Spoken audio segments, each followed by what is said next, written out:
Hi, in front of me is XIAOMI Redmi 13R, and today I would like to show you how you can block app notifications.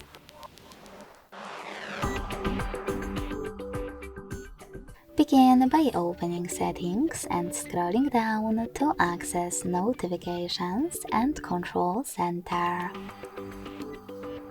Then tap on App Notifications and click on Sort By at the top. Following that, choose the best option for you. In my case, sort by number of notifications.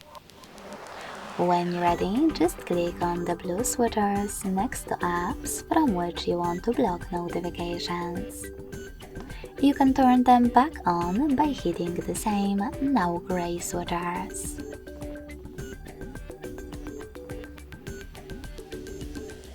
If you wish to, you can also just click on one of your apps available on the left and manage all notifications from here. Thanks so much for watching. If you enjoyed this video, leave a like, comment and subscribe. Bye!